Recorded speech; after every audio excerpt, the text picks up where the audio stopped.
Karena sebenarnya kurikulum Merdeka itu membahas supaya kalau di kejuruan itu adalah harapannya para alumni, para tamatan itu nantinya banyak yang berjiwa wirausaha.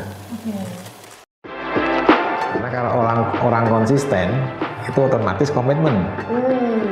Kalau dia komitmen mungkin belum tentu konsisten.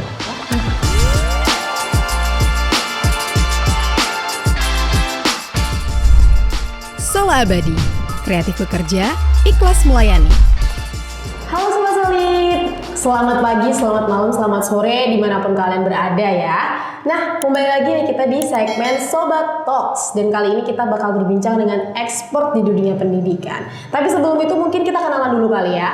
Karena Sobat Talks ini dari kemarin aku belum menjelaskan benar-benar sama Sobat Solid itu sebenarnya apa sih Sobat Talks ini gitu ya. Jadi Sobat Talks diskusi bareng expert ini kita biasanya mengangkat tema seputar antropometri, dinamika perusahaan, pendidikan sampai kemanusiaan. Jadi banyak sekali lingkup atau bisa dibilang cakupan yang kita bahas seperti itu. Nah ini nanti bakal dipublikasikan di YouTube Sola Abadi sama di podcastnya juga. Nah kalau podcast ini ditayangin di Spotify. Kalian kalau misal belum subscribe atau follow dulu karena di sana juga banyak kok konten-konten yang seru seperti itu. Nah, untuk yang kali ini nih, pada kesempatan kali ini kita mengajak Dr. Randes Sigit Martopo, Magister Pendidikan untuk membersamai kita atau kami mendiskusikan mengenai peran dan tujuan kurikulum Merdeka untuk pendidikan secara umum dan vokasi secara khusus seperti itu. Nah, mungkin bisa berkenalan dulu nih kita sama tamu atau bintang tamu kita hari ini. Silahkan ya Pak Sigit. Iya, ini perkenalkan saya Sigit Martopo ya. Selama ini saya berkecimpung di dunia pendidikan, ya.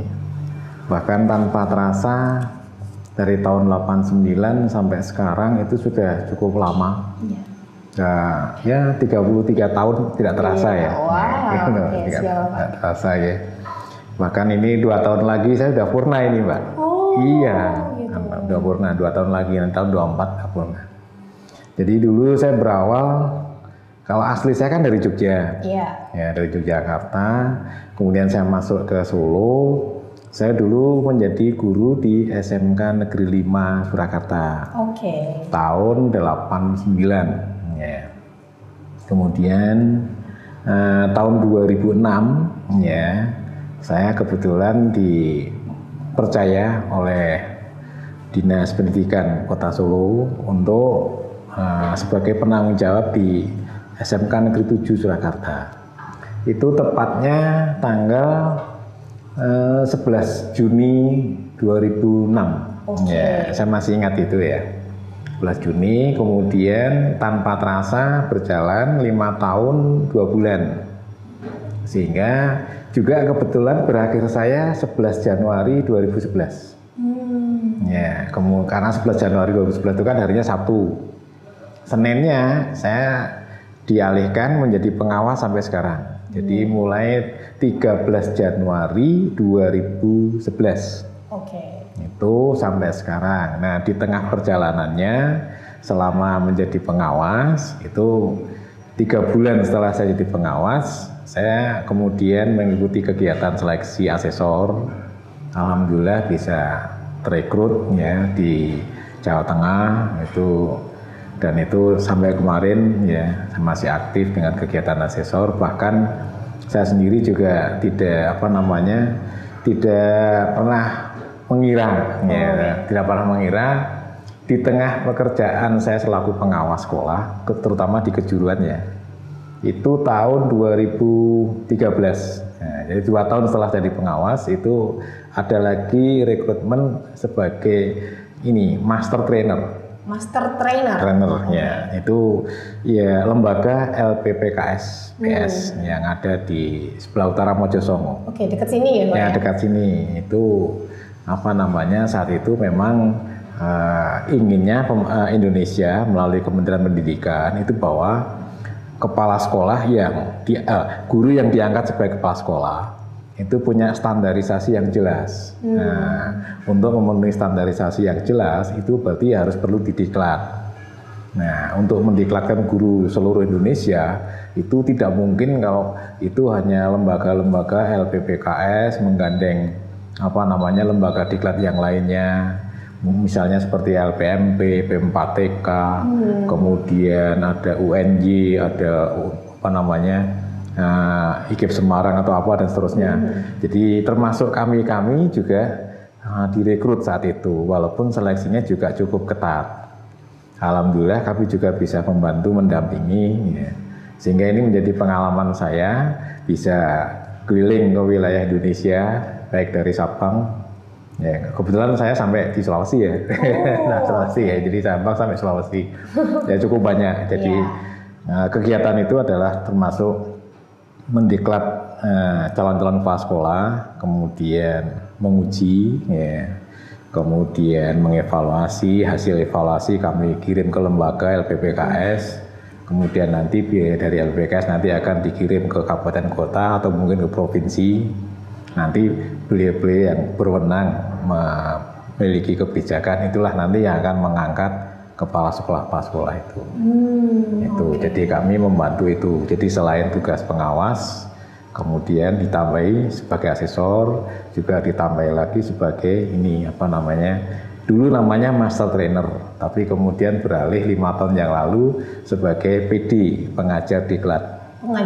Ya, pengajar diklat. Nah, kemudian karena regulasinya berubah, sekarang saya sudah tidak lagi sebagai pengajar diklat ini, karena sudah mendekati purna ini, gitu ya. Jadi itu pengalaman saya. Nah, selama di sini ini. Kemudian yang paling akhir karena termasuk saya orang yang senior di Kota Solo dan Sukoharjo untuk pengawas, ini juga ditunjuk menjadi koordinator pengawasnya dari tahun 2021 kemarin ya sampai sekarang. Tak terasa udah setahun lebih ini. Gitu Pak ya pengalaman ini. Siap Bapak. Jadi ini memang sudah tidak diragukan lagi Bapak Sigit ya, kiprahnya di dunia pendidikan khususnya mungkin di daerah Solo dan juga Sragen, Sukoharjo gitu ya. Tapi juga tidak menutup kemungkinan ternyata sudah sampai di Sulawesi seperti itu ya Bapak ya. Dari Sabang sampai Sulawesi. Wow, oke. Jadi mungkin sedikit cerita di belakang pertemuan ini deh Bapak ya. Dulu kita waktu pertama kali ketemu sama Bapak Sigit ini bisa dibilang minggu kemarin ya. 2 minggu yang lalu bisa dibilang lah ya. Bertemu pada saat penyelarasan kurikulum. Ya, penyelarasan kurikulum. Di SMK Warga Surakarta dan kita PT Solar Abadi Indonesia ditunjuk menjadi IDUKA seperti itu representasinya. Kemudian di situ kita tuh melihat Bapak Sigit ini menjelaskan mengenai kurikulum Merdeka. Di situ kita benar-benar terpesona gitu Bapak. Terpesona sekali. Ternyata pendidikan, pemerintah itu sangat memperhatikan pendidikan dan sebenarnya kurikulum yang dicanangkan ini ya memang tujuannya untuk merdeka belajar itu ya Bapak ya. Nah mungkin seperti tadi sudah dijelaskan bahwa Bapak ini sudah 33 tahun berkiprah di bidang pendidikan. Dan apalagi tuh bertahan untuk sampai ke 30 kepala 3 gitu Bapak ya. Itu kan pasti tidak mudah seperti itu. Sebenarnya apa sih yang mengawali cerita ini, kenapa Bapak tuh memilih untuk bekerja di dunia pendidikan? Kalau ditanya gitu lucu, jawabannya lucu. Boleh nih. Iya, karena dulu gini Mbak, saat saya kan dulu juga dari STM. Dulu kan namanya bukan SMK. Ceritanya panjang itu. Jadi ceritanya gini. Jadi dulu di SMP, saya kan di Jogja terus. Lahir di Jogja, sekolah di Jogja semua sampai tamat kuliah di Jogja. Nah, gitu kan. Nah, saat di SMP 6 Jogja dulu, satu angkatan itu kan SMP kan 5 kelas. 5 kelas. Dan yang ranking 1 sampai 3 itu ya bergantian. Di setiap kelas, kebetulan di kelas saya itu saya dengan teman saya yang berdua yang lainnya itu bergantian terus. Itu kan. Tetapi begitu lulus SMP, teman-teman yang di bawah ranking saya itu banyak yang di SMA, saya di STM. Gitu kan. Saya sendiri juga sempat kaget. Saya saat itu kan pakai testing semua. Ya, zaman dulu kan gitu, masih zaman tahun 76, 78 kan gitu kan, masih pakai testing semua. Nah itu saya juga agak sempat minder di hadapan teman-teman. Nah itu karena teman-teman yang tidak juara di kelas, tidak juara yang lainnya pun bisa di SMA negeri favorit, saya malah di STM, walaupun STM juga negeri di Jogja. Saya dulu kan dari STM 2. Nah terus sempat saya ingin mengulang kembali ke SMA. Begitu. Walaupun sudah mendekati 1 tahun sekolah di STM. Ya, tapi oleh guru saya, kamu nggak perlu ke SMA lagi. Kalau memang kamu ingin kuliah, ya kamu belajar di sini juga bisa. Ya, tunjukkan aja prestasi kamu, dia bilang gitu. Nah, dari guru sendiri memberikan istilah spirit seperti itu. Nah, tanpa sadar saya pun juga termotivasi kan gitu kan. Nah, akhirnya dan itu tidak terasa. Cuma zaman dulu memang tidak ada, kalau seperti sekarang kan ada acara wisudawan, wisudawati ya, di SMP, SMA kan gitu. Zaman dulu saya nggak ada. Jadi kebetulan saat itu saya juara umumnya. Nah, juara umumnya, kemudian tanpa sadar itu apa namanya, di sekolah kami itu yang diajukan itu ada 16 orang untuk ke perguruan tinggi. Dulu namanya IKIP Jogja. Kalau sekarang kan UNY. Nah, dari 16 itu yang langsung bisa diterima hanya 4, cuma 25%-nya. 4 tuh 1 diantaranya saya. Jadi saya juara umum ya, juara umum ya. Nah, itu dulu. Ini ceritanya gitu. Jadi saya masuk di IKIP itu pun saya belum punya bayangan. Kok nantinya saya jadi guru ya? Nah, gitu. Karena STM ya, ya STM kan gitu kan. Saya dulunya pengennya di UGM. Pingin juga di teknik elektro, pinginnya jadi insinyur, kan gitu, ya toh. Nah, tapi kenyataannya teknik elektronya benar, tapi di IKIP, nah kan jadi gitu. guru. Jadi guru, sempat down lagi saya, itu sempat down lagi. Itu kan, dosen-dosen juga memberikan motivasi lagi. Dulu di STM juga motivasi guru saya, di sini juga gitu. Oke, tidak apa-apa, saya ingin tunjukkan. Menjelang berakhirnya kuliah, itu dosen banyak yang berikan masukan, spirit. Kamu itu nggak usah cari yang muluk-muluk, ya, bilang gitu kan. Ya. Pokoknya kerja yang eksis. Ya. Kerja jangan hanya untuk duniawi. Nah, gitu loh. Usahakan persiapan untuk yang kedepannya. Setelah dunia nanti kayak apa? Oke, kalau memang itu yang diberikan masukan ke kami, terima kasih Bapak dosen semua gitu ya. Akhirnya saya baru menyukai. Nah, dan saya orangnya sebenarnya ya Mbak ya. Kalau orang ambisius dan itu galak Mbak. Kalau mengajar itu karena memang bukan profesi saya sebenarnya, sehingga kadang-kadang saya tuh mengajarnya itu eksak, jadi seperti ini, kamu harus disiplin begini dan seterusnya gitu kan. Nah, tapi ternyata pola yang saya sampaikan ke para siswa itu ternyata lebih banyak yang berminat mencari guru yang modelnya seperti saya. Nah, gitu loh. Karena kadang-kadang saya pas saat itu diklat kemana-mana di luar Solo, itu yang menggantikan guru yang lain, itu para siswa kurang respon. Gitu loh. Satu, kurang respon, kurang perhatian dan sebagainya, jadi kurang semangat. Nah, tapi begitu saya mengendal lagi, mereka semangat. Karena memang saya orangnya ya istilahnya disiplin. Kalau memang ada yang kurang pas harus saya benahi dan seterusnya, sehingga betul-betul kinerja siswa itu betul-betul terarah semuanya. Itu harapan saya itu, dan itu sampai sekarang ya. Apalagi nih sebagai pengawas juga datang ke sekolah itu juga ikut menguatkan bagaimana guru memberikan materi yang harusnya diberikan secara proporsional dengan model pembelajaran yang kayak apa, kan gitu kan, metodenya bagaimana dan seterusnya. Nah, itu saya berikan seperti itu. Okay. Jadi semua tidak ada bayangan bahwa nantinya saya jadi guru, enggak ada. Masih ya? Enggak ada, tapi karena saya lulusnya dari IKIP Jogja, mau nggak mau kan jadi guru. Nah, mau nggak mau saya terjun ke sana. Ya kita nikmati pelan-pelan ya. Tapi ternyata lama-lama saya suka juga. Gitu. Ternyata asik juga jadi guru, dan itu menjadi istilahnya jiwa di diri saya ya. Passion gitu. Ya, passion saya seperti itu ya. Ini malah jadi lebih enak ya. Bersyukur ya. Wah, ini sebuah pelajaran yang besar banget sih Pak Sigit, karena kan mungkin ya zaman sekarang ini, apalagi untuk anak muda seperti saya dan juga teman-teman gitu, kita tuh memang sering gitu merasa kayak apalagi SBMPTN itu kan ada pilihan 1, 2, 3 gitu, dimana kita mungkin bisa masuk ke tempat yang bukan kita mau gitu kan.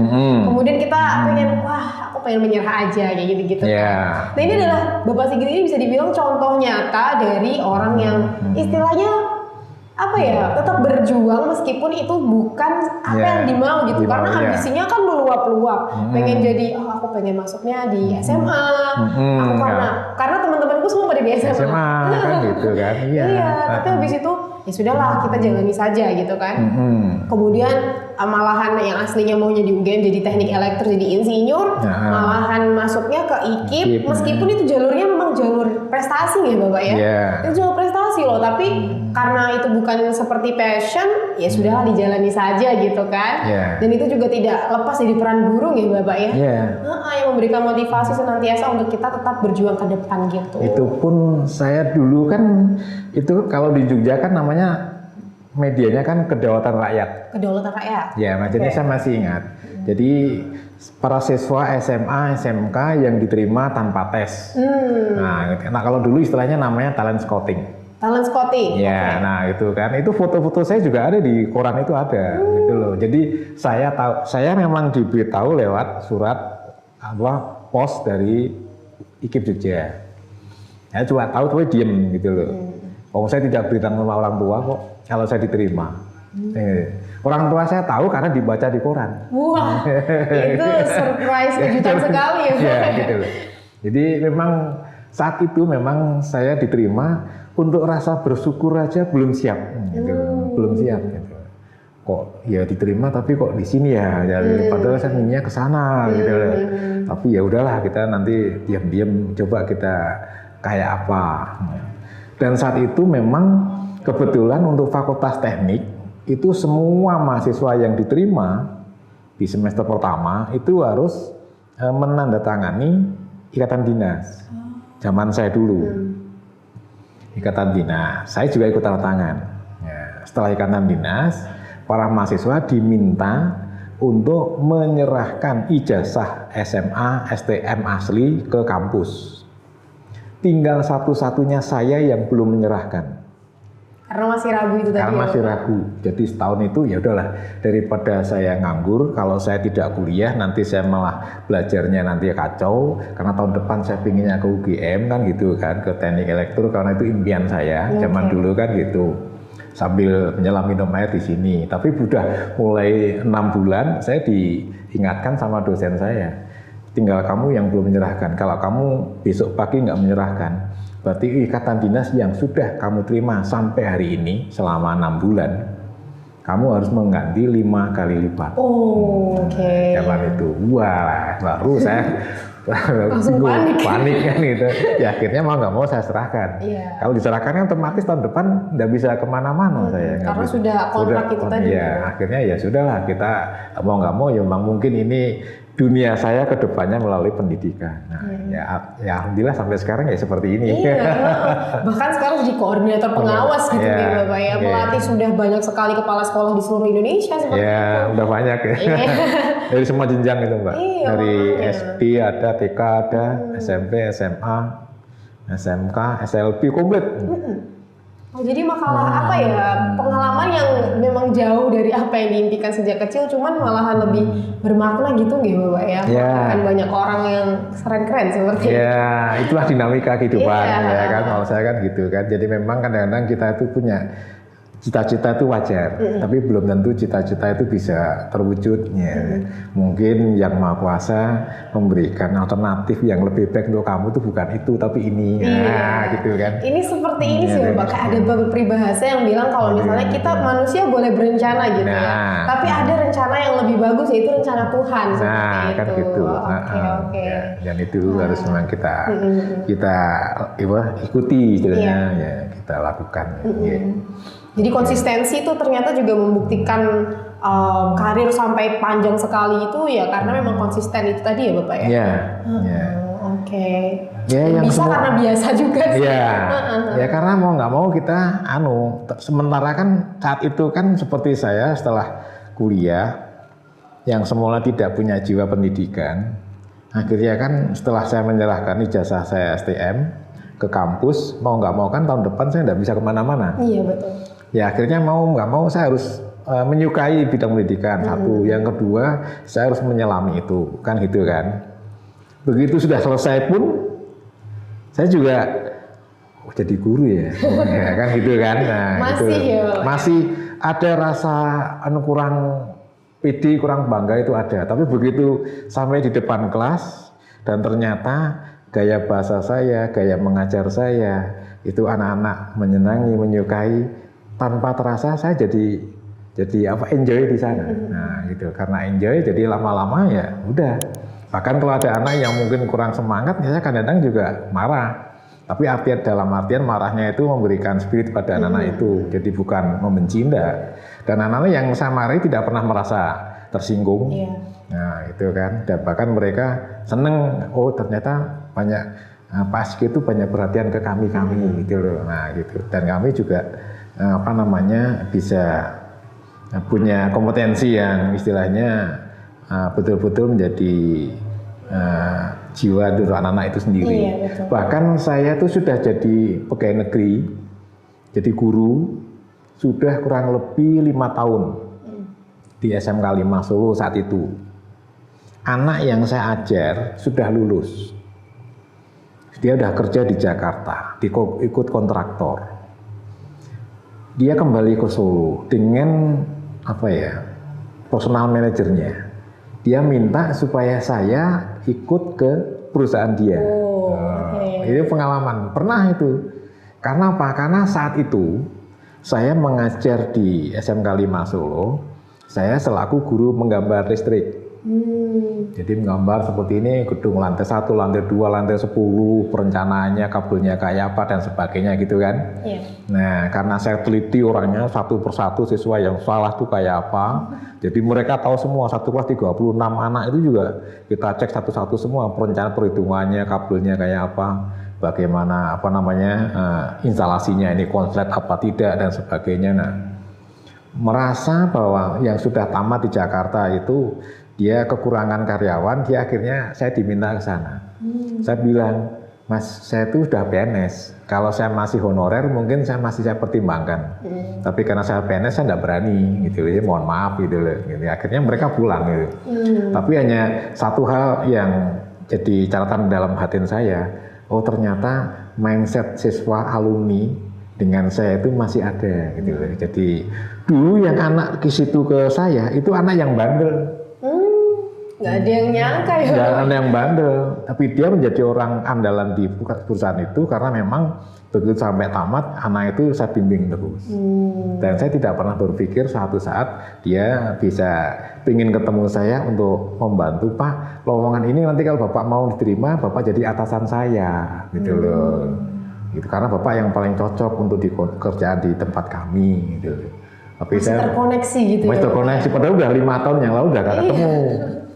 Gitu loh. Wow, biasa. Ini pengalaman, cuma hanya ada rasa bangga dalam hati kecil saya bahwa ternyata para alumni itu juga masih mengenal gurunya, gitu loh. Gitu. Jadi ini yang menjadikan kebanggaan saya dan saya jadi semakin istilahnya terpacu untuk menggeluti di bidang pendidikan. Ya, gitu loh. Karena bisa melahirkan orang-orang hebat banyak sekali gitu Bapak ya. Ya, termasuk yang di LP2KS, kalau sekarang namanya kan BBGP, Balai Besar Guru Penggerak. Nah, kalau dulu masih LP2KS itu saya juga tidak pernah menyangka bisa ikut membantu ya, kegiatan yang ada di lembaga itu untuk merekrut ya, kemudian mencetak kepala sekolah yang baru yang sudah terstandar versinya Indonesia, jadi tidak hanya versi kabupaten kota tapi versinya Indonesia. Itu karena itu memang dari kementerian ya gitu. Dan itu ada rasa bangga tersendiri bisa membantu kegiatan itu. Iya, betul sekali. Jadi memang iya sih Bapak, kalau menurut saya sendiri pendidikan itu bukan cuma sekedar eksakta gitu itu juga ada mindset yang ikut ditanamkan di situ gitu. Jadi untuk membentuk seseorang kan bukan cuma sekedar pengetahuannya saja gitu, mindsetnya juga harus dibentuk gitu ya, supaya selalu bersemangat gitu. Nah menurut saya itulah kenapa saya selalu takjub dengan para pendidik seperti itu. Karena selalu karena kan kalau misalnya kita mau bilang untuk peduli aja itu susah gitu. Nah apalagi sampai memarahi segala macam itu kan memang marahnya bukan marah yang tanpa alasan gitu. Ada terukur, bisa dilihat apa alasannya sebetulnya. Jadi memang sebuah bentuk kepedulian gitu. Jadi kayak benar-benar mencurahkan semuanya lah istilahnya untuk itu. Wah luar biasa sih Bapak.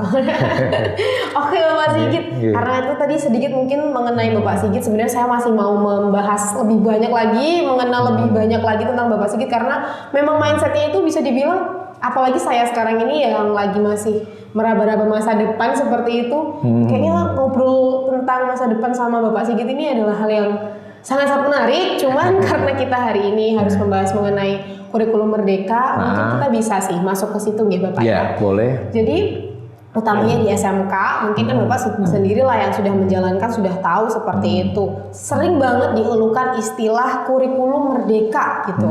Apalagi yang menyertai di kegiatan-kegiatan SMK pasti ada kurikulum merdeka, segala macam seperti itu. Sebenarnya apa sih yang dimaksud sebagai kurikulum merdeka dan kenapa gitu? Kok bisa nih kurikulum menggantikan yang sebelumnya? Mungkin bisa dijelaskan Bapak.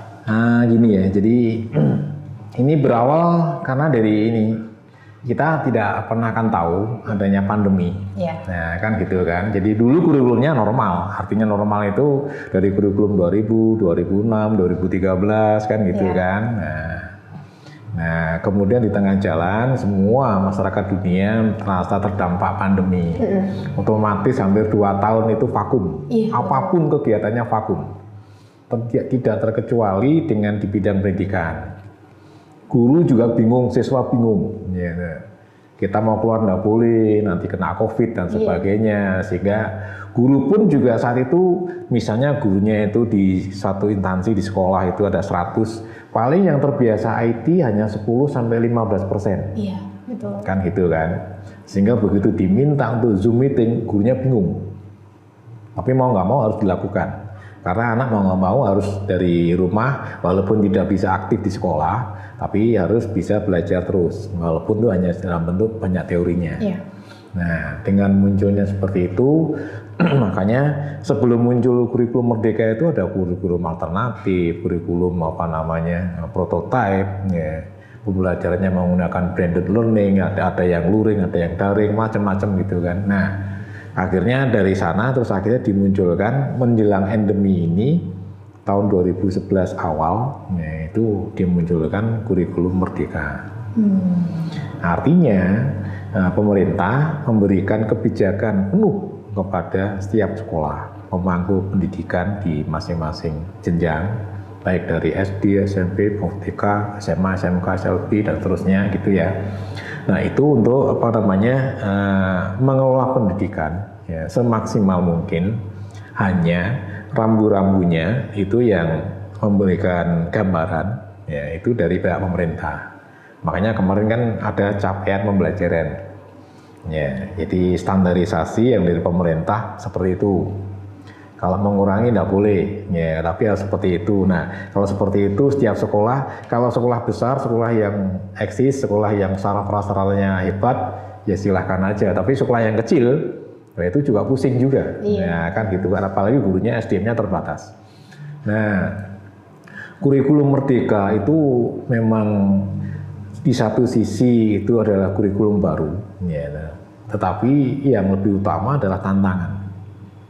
Karena sebenarnya kurikulum Merdeka itu membahas supaya kalau di kejuruan itu adalah harapannya para alumni, para tamatan itu nantinya banyak yang berjiwa wirausaha. Itu banyak yang berjiwa wirausaha. Ini arahnya pemerintah. Ya. Karena di era sekarang, ya, anak tamat mau perguruan tinggi terbatas. Artinya terbatas itu mungkin terbatas karena ekonominya, terbatas karena memang perguruan tingginya tidak banyak yang menampung, atau mungkin karena memang dia sendiri juga memang terbatas kemampuannya, kan gitu kan. Nah, kemudian di sisi lain kalau mau ke industri juga belum banyak yang bisa menampung tamatan. Iya, betul. Nah, kan gitu kan, belum tentu setiap tamat bisa segera direkrut, belum tentu. Ada yang mungkin jedanya 2 tahun, 5 tahun kan nggak mesti. Nah, akhirnya dibuat kurikulum Merdeka, harapannya semua guru memberdayakan apa yang dimiliki di sekolah, para tamatannya banyak yang berjiwa wirausaha. Sambil wirausaha itu nantinya harapannya di tengah perjalanan, kalau memang bisa direkrut ya silahkan. Tapi kalau tidak, dia sudah bisa hidup mandiri. Ini makanya endingnya kurikulum Merdeka itu ke sana. Gitu nggih. Harapannya itu bisa menjadi wirausaha gitu nggih Bapak? Ya, apapun mapolnya. Apapun. Jadi artinya di sekolah kejuruan itu banyak. Contoh misalnya Kalau di kejuruan kan juga ada tata boga, masak. Ya. Jadi yang dulu-dulunya itu kan masak itu kan, kalau yang sekolah negeri sudah bikin masak, mau roti, mau makanan atau apa, dia bikin, dia jual ya, tapi masih dalam lingkup internal. Nah, tapi di era sekarang, era online, itu selama dia belajar 3 tahun, itu sudah harus mau nggak mau dia sudah belajar di sana. Dia menjadi profesional chef junior, ya kan, gitu kan. Nah, kemudian dia juga bisa untuk mengonline-kan produknya dia. Apakah terbantu melalui websitenya sekolah, apakah terbantu melalui Instagram dia sendiri, Twitternya dia, Facebooknya dia, atau mungkin bahkan dia menggunakan aplikasi yang lain, mau pakai Shopee, mau pakai Latanza, mau pakai Bibli atau yang lain, nah, silakan aja. Jadi di era sekarang selama dia 3 tahun dipandu oleh guru di sekolah untuk kejuruan, itu anaknya bisa membuat, memproduk, memasarkan. Nah, gitu. Makanya ini silakan Merdeka. Itu arahnya ke sana semua. Ya. Termasuk yang di SMK Warga itu kan juga tanding mesin yang kemarin kita ketemu. Jadi harapannya dengan Solo Abadi ini juga ini produk yang dari sini mungkin bisa ditransfer ke sana. Nah, nanti standarnya dari sini diberikan ke sekolah sehingga sekolah bisa terstandar juga. Nah, kompetensi anak-anak nanti kan bisa dimiliki oleh sekolah, oleh anak-anak sendiri. Nah, harapannya nanti anak juga menjadi terampil. Nah, kalau terampil, kalaupun dia belum bisa kemana-mana, dia bisa membuat produk melalui pesanan-pesanan yang sudah pernah di kerjasama dari antar sekolah dengan pihak Eduka, kan gitu. Jadi itu ya seperti yang disebutkan project based learning itu ya? Ya, project based learning. Jadi istilah yang sekarang itu ada P5. P5. Ya. Proyek penguatan profil belajar Pancasila. Iya. Jadi istilahnya itu memang dari project based learning itu untuk P5-nya itu memang diharapkan betul-betul ini real, nyata, dan itu bisa dimiliki kompetensi itu oleh para siswa. Jadi harapannya bukan cuma sekedar konsep ya, Bapak? Ya, enggak sekedar konsep. Ya, tidak hanya sekedar bisa masak, dia tidak hanya sekedar bisa menawarkan produk, tapi dia menjual produk, dia tahu untungnya berapa, ruginya berapa, dan bagaimana omsetnya dan seterusnya. Ya, termasuk produk itu tidak mesti harus berupa barang. Jasa juga bisa. Yang itu kan. Contoh yang mudah aja, seorang guru bahasa Jawa. Dia mengajarkan bahasa Jawa pada para siswa. Nah, di era kurikulum Merdeka ini harapannya adalah siswa itu yang lebih aktif belajar di kelas, di lapangan, gitu kan. Nah, dari sana itu siswanya itu diminta untuk bisa lancar bahasa Jawa, misalnya gitu. Nah, membuat P5-nya itu mungkin dia sebagai presenter, mungkin saatnya di Car Free Day, saatnya ada orang pernikahan, saatnya mungkin event-event sekolah, ulang tahun dan sebagainya. Nah, dia bisa diunggah di YouTube, di live streaming atau apa, silahkan, ya gitu kan. Atau mungkin di websitenya sekolah. Nah, siapa tahu di tengah perjalanan mungkin ada yang tertarik, berminat untuk bisa merekrut menjadi MC saat pernikahan orang-orang lain. Jadi hal seperti ini tuh bisa dimunculkan. Karena sekarang dunia itu anggap aja semakin sempit, karena semua bisa terlihat di mana-mana. Betul loh, Pak. Kan gitu. Jadi istilahnya kayak digitalisasi begitu. Digitalisasi. Karena sebelumnya juga saya pernah menulis mengenai sekolah daring. Itu jadi transformasi budaya populer zaman sekarang ya Bapak ya. Yang dulunya kita itu tidak mengerti mengenai Zoom, apakah misal meeting video conference segala macam, itu sekarang kita harus dipaksa untuk bisa seperti itu. Jadi kita semuanya bisa melek digital seperti itu ya Bapak ya. Karena itulah makanya kita sebagai orang harus bisa aktif gitu ya untuk menggapai semua kesempatan-kesempatan itu melalui digital itu ya Bapak. Apalagi tadi kalau misalnya kurang lebih ya yang saya tangkap seperti itu, kalau misalnya kurikulum Merdeka ini sebenarnya memberikan kebebasan untuk sekolah berkreasi, memberdayakan siswanya, entah itu tidak harus melalui pembelajaran di kelas gitu, Ge. Bisa melalui pembelajaran di luar kelas, karena sekarang ini memang bisa dibilang materi pembelajaran itu nggak cuma didapatkan di kelas doang, bahkan di YouTube sekarang sudah banyak sekali gitu ya Bapak ya, informasi-informasi yang bisa diakses. Jadi harapannya ya itu tadi, bisa berkreasi sekreatif-kreatifnya, semerdeka-merdekanya gitu ya. Oke sih ya Bapak. Kemudian nih Bapak, karena disebutkan ya tadi kalau merdeka yang dimaksud itu memberikan kebebasan kepada pengajar untuk memberikan ilmu. Kemudian pastinya nih konversi ini bawa perubahan yang begitu besar begitu ya. Nah sebenarnya apa sih terobosan yang bisa dilakukan sama pemerintah itu supaya harapan-harapan dari establishnya kemerdekaan belajar ini itu tercapai? Apa aja gitu Bapak terobosannya?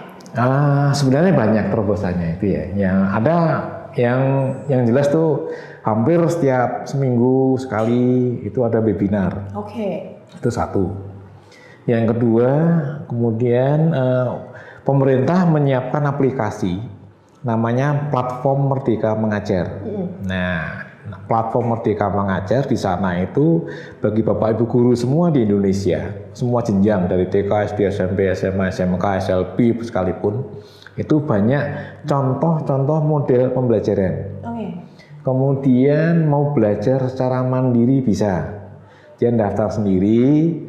Nanti kapan jadwalnya ada, nanti akan dikasih password, username-nya apa, nah itu berapa hari, berapa jam setiap harinya ada. Kemudian latihan-latihan soal ada semua, modul-modul pembelajaran ada contohnya. Walaupun tidak semua modul bisa muncul.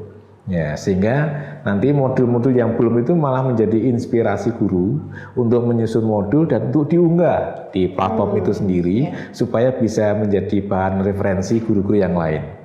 Nah, ini terobosannya ke sana, itu ya. Dan di sana bisa menjadikan komunitas guru antar sekolah di Indonesia, berbagi pengalaman, ya. Oh, ternyata guru sekolah di sana seperti ini proyeknya. Nah, saya mungkin bisa menjadi lebih baik daripada yang di sana, ya kan gitu kan, punya mindset sendiri, bayangan sendiri kan gitu kan. Nah, sehingga begitu dia bisa mewujudkan, bisa diunggah kembali. Nah, sehingga orang lain pun bisa melihat banyak referensi video-video pembelajaran yang itu menjadi ketertarikan orang-orang yang belum sempat untuk memberikan istilahnya pelatihannya.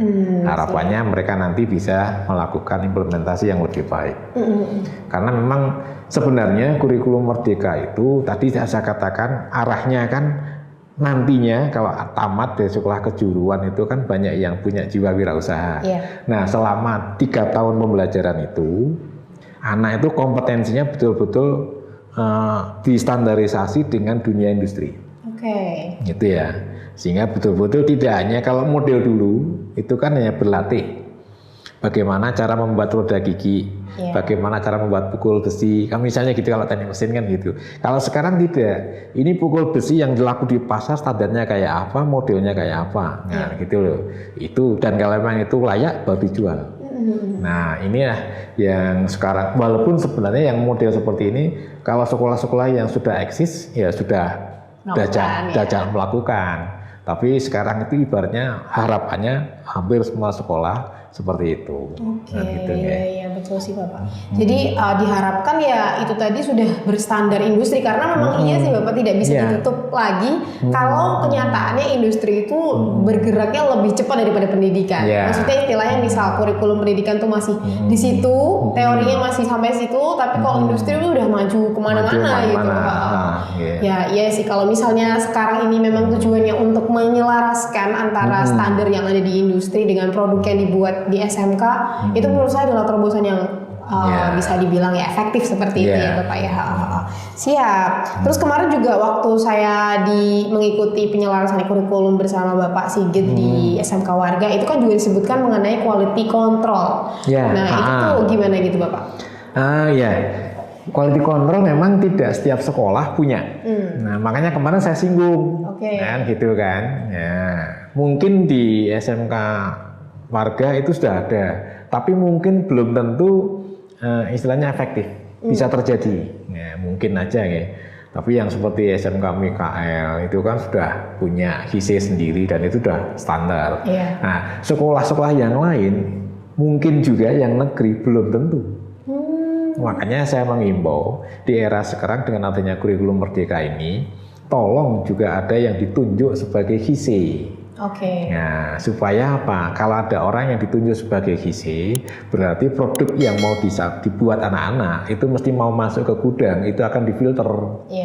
Ya, tidak hanya sekedar membuat sesuatu, kalau model dulu membuat ini kurang pas nilainya sekian, ini agak baik lebih tinggi dikit kan gitu kan. Ini yang terbaik paling tinggi nilainya. Sudah berhenti sampai di situ. Kalau sekarang tidak. Nah, sekarang ini mau nggak mau, ini yang layak jual, ini yang standar ini, nah kan beda. Gitu. Nah, makanya HISE itu memang perlu dari setiap sekolah. Dan yang ditunjuk sebagai HISE itu memang betul-betul orang yang punya pendirian kuat. Karena kalau tidak punya pendirian kuat ya nanti dinego oleh teman-temannya, guru-guru yang lain, gitu kan. Nah, kasihan nanti yang jadi HISE-nya gitu ya. Jadi memang harus ada itu, karena memang belum tentu setiap sekolah memiliki HISE. Harapannya memang kalau sekolah ingin kualitasnya bagus ya tunjuk HISE-HISE yang ada di sekolah.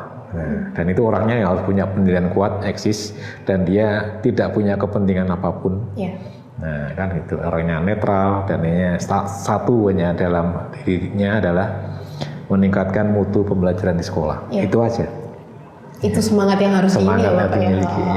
Karena memang tujuannya itu adalah untuk menciptakan produk-produk yang benar-benar siap dijual gitu kan. Kalau misalnya ada kepentingan yang masuk, saya rasa itu tidak bisa tercapai. Makanya memang kita harus menanamkan itu sih Bapak. Menanamkan di jiwa pendidik itu memang benar-benar untuk tujuannya mutu produk, mutu pembelajaran, mutu dari siswa-siswanya seperti itu ya Bapak ya. Oke, siap. Kemudian nih Bapak, karena Bapak ini kan sudah dibilang tadi di awal kalau misalnya Bapak Sigit adalah seorang pengawas, utamanya koordinator pengawas di cabang dinas ya Pak, cabang dinas wilayah 7 Solo Sukoharjo ya. Nah itu pasti sudah banyak sekali dong ketemu SMK. Nah untuk sejauh ini nih Bapak, seperti apa sih penerapan dari kurikulum merdeka? Apakah sudah efektif? Kalau misalnya belum, apa sih sebenarnya yang harus dibenahi? Menurut saya belum. Baik. Ya, karena ya banyak faktor. Artinya salah satunya ada kesenjangan antara guru senior dan guru junior. Kalau guru junior itu IT-nya sudah familiar. Kalau guru senior mungkin ada sebagian yang perlu pendampingan. Karena di era sekarang, di era digitalisasi, mau nggak mau IT juga harus dominan. Itu yang pertama. Yang kedua, semangat. Nah, kalau junior misalnya dia belum kompeten di bidang ini, dia diminta diklat ke sana kemari, semangat. Tapi kalau yang guru senior itu kadang-kadang berpikirnya 1000 kali, gitu loh. Nah, yang meninggalkan keluarga dan sebagainya itu kan juga perlu pertimbangan. Nah, apalagi ibu-ibu, nah kan gitu kan. Jadi memang itu faktornya banyak sekali. Ya. Tapi memang di era sekarang mata tertuntut gitu, supaya betul-betul eksis untuk bisa menunjukkan bahwasanya sekolah itu berkualitas. Kalau dulu sebelum kurikulum merdeka itu yang tahu pembelajaran di sekolah itu hanya gurunya, siswanya, orang tua walinya, komite sekolah, dunia usaha, dunia industri hanya sebagian yang ikut kerjasama. Tapi di kurikulum merdeka semua masyarakat bisa melihat sampai sejauh mana. Makanya apa? Kenapa kok bisa melihat? Karena apa yang diproduksikan oleh sekolah itu, dihasilkan oleh sekolah itu, mau nggak mau wajib dibuat videonya. Itu diunggah. Terserah mau diunggah di mana. Kalau di pemerintah itu ada aplikasi namanya Platform Merdeka Mengajar tadi. Diunggah. Tidak diunggah di sana pun silahkan pakai websitenya sekolah, pakai Twitternya anak-anak, pakai yang lainnya, Facebooknya monggo lah, Instagramnya monggo lah, itu. Nah silahkan ya. Nah ini akan menjadi masyarakat bisa memonitor, melihat transparan gitu. Transparan sejauh mana perkembangan yang ada di sekolah itu. Oke. Nah, gitu ya. Jadi seperti itu, Pak. Oke, siap Pak. Oke. Jadi mungkin yang masih perlu dibenahi ya itu ya Bapak, kayak hal-hal yang tidak bisa dihindari gitu kan. Ya. Di lapangan guru-guru itu ya memang benar-benar banyak yang sudah berkeluarga, jadi banyak hal yang dipikirkan segala macam. Walaupun tidak semua seperti itu, ya, tapi kan faktor untuk meluangkan waktu itu kadang-kadang ya variatif, fluktuatif ya. Itu. Kemudian ini untuk meningkatkan kompetensi gurunya, itu kadang-kadang bagi yang guru yang sudah senior itu juga terlalu apa namanya berat, gitu. Itu ya, itu aja yang kadang-kadang kendala yang dihadapi. Oh, yang lainnya tambah lagi sarana prasarana. Oh, sarana prasarana. Ya, oke, sarana prasarana sekolah ini juga sangat dominan. Ya, oke. Sebentar ya Pak. Mohon maaf Bapak.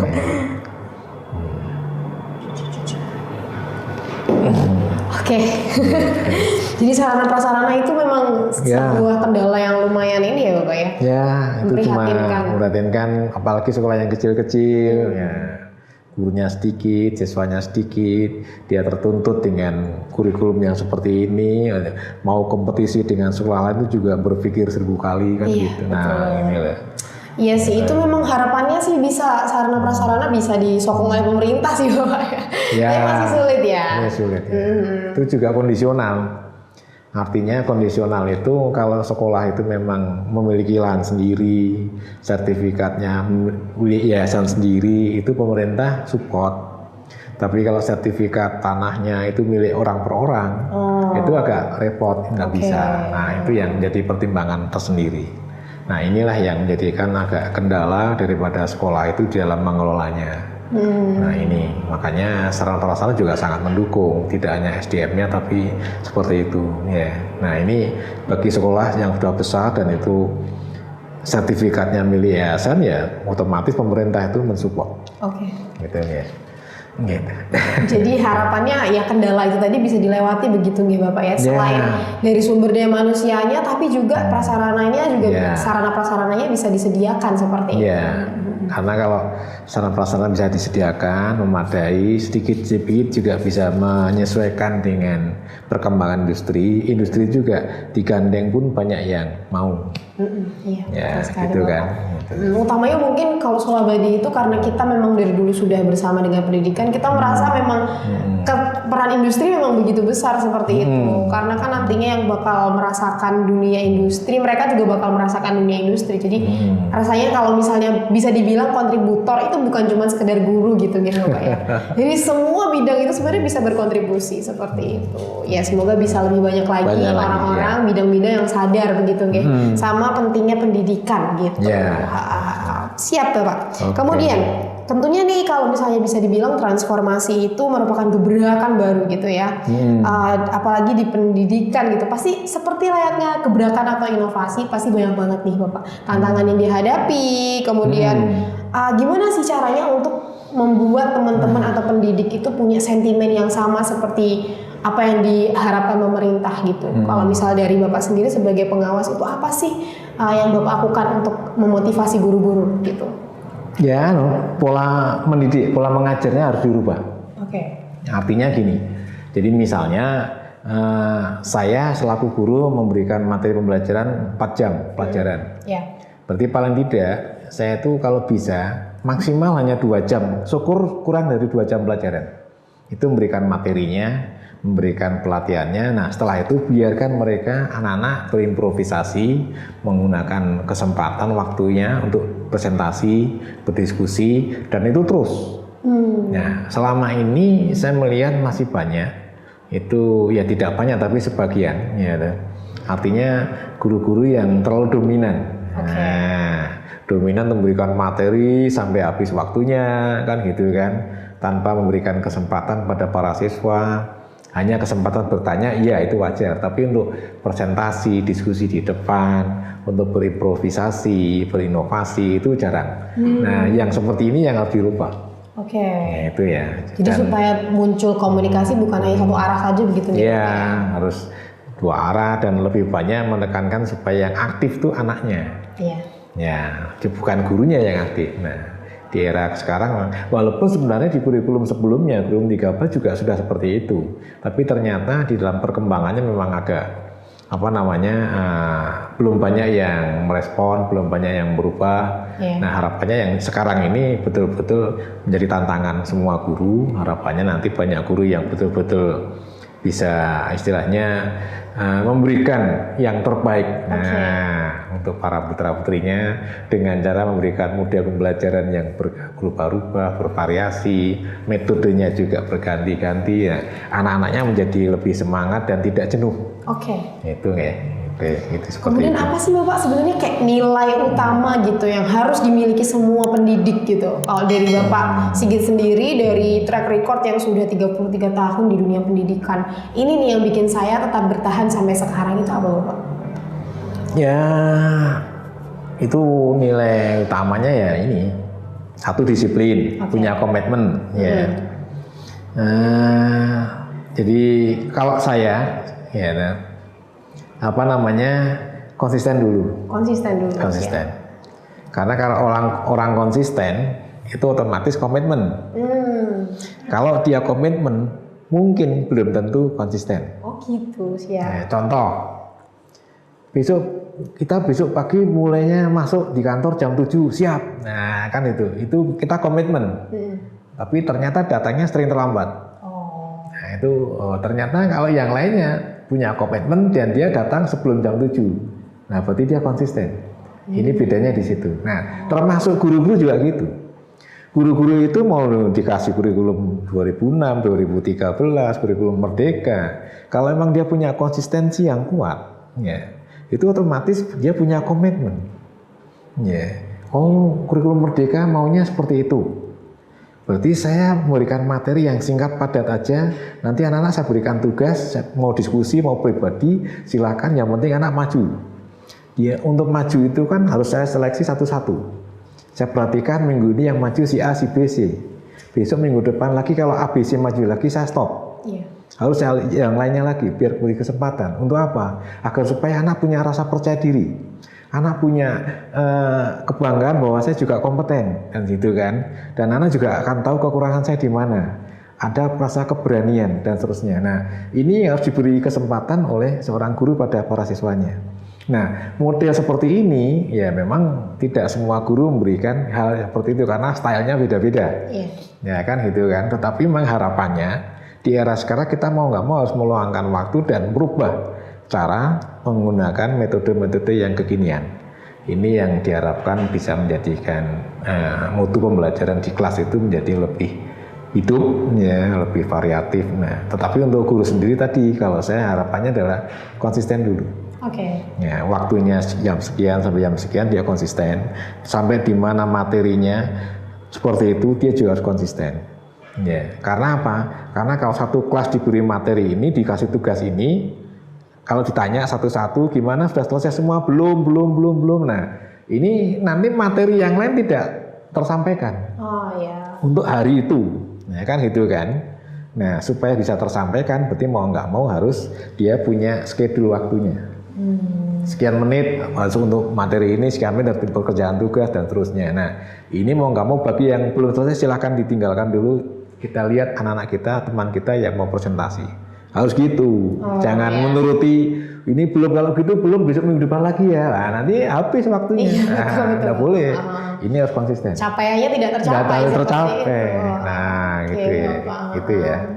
Ini poin menarik sih menurut saya karena memang jarang loh Pak guru yang benar-benar memberikan kesempatan untuk semua muridnya. Karena rata-rata kan memang sudah ada satu nih yang dominan, kemudian dipanggil lagi gitu. Jadi kalau misalnya di kurikulum ini harapannya teman-teman pendidik tentunya ya bisa istilahnya menyeleksi lah gitu. Jadi jangan sampai ada kesenjangan itu tadi. Supaya teman-teman semua anak-anak muridnya, anak-anak didiknya itu merasa ya itu kompeten itu sih Bapak.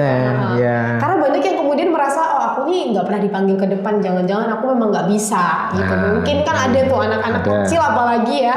Kita ngomongnya di sini anak-anak masih labil, dia pasti punya lah pikiran seperti itu. Jadi ya saya juga berharap sekali nih Bapak ya hal ini bisa terwujud karena untuk masa depan yang lebih baik gitu.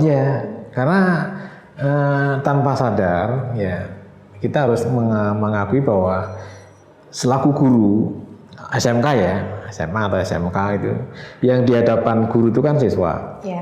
10 sampai 15 tahun ke depan itu mereka adalah menggantikan saya, gitu loh. Kalau ini tidak saya berikan yang terbaik, ya nanti mereka juga akan kemana-mana. Artinya mencari ilmu yang mungkin yang kurang begitu mantap, jadi malah bias kemana-mana. Tapi kalau kita berikan yang terbaik, arahnya kan lebih mantap, lebih jelas.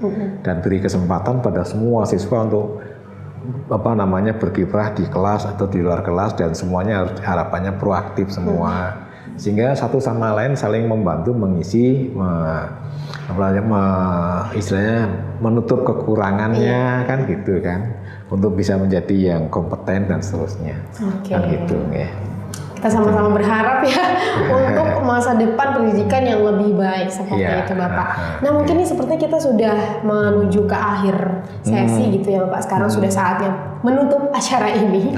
Gitu. Jadi kalau misalnya mungkin Bapak Sigit punya pesan ataupun kesan dari Solabedi juga boleh. Misalkan untuk teman-teman closing statement ini nih yang harus benar-benar diingat buat Sobat Solid sebagai masyarakat umum ataupun kepada pendidik, itu silakan disampaikan Bapak. Ya, saya hanya memberikan saran aja ya, siap. Ya, masukan pada siapapun pemangku kepentingan pendidikan khususnya, ya bahwasanya di era sekarang memang kita harus mau istilahnya meluangkan waktu, mau membuka diri, gitu, mau belajar apapun yang ada di sekitar kita, ya termasuk mungkin dengan era perkembangan kekinian teknologi dan sebagainya. Itu sudah bukan hal yang tabu, istilahnya harus kita itu saya sudah senior, yang junior aja enggak. Ya, sekarang sudah bukan hal itu. Jadi harus memang kita mau nggak mau harus mau membuka diri supaya kalau kita kompeten, harapannya anak didik kita menjadi lebih kompeten. Nah, kan itu kan. Ini yang pertama. Kemudian yang kedua, kita juga mau peduli. Artinya peduli itu kemajuan di lingkup sekitar kita itu sudah sampai sejauh mana, sehingga kita juga harus mau belajar tentang kemajuan itu melalui apa. Nah, itu yang harus disampaikan kepada para siswa itu nih. Dan kita juga harus mau untuk mengupgrade diri kita sendiri, ya.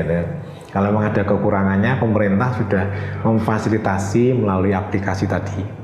Ya, belajar mandiri mengenai platform Merdeka Mengajar, dan tidak kalah pentingnya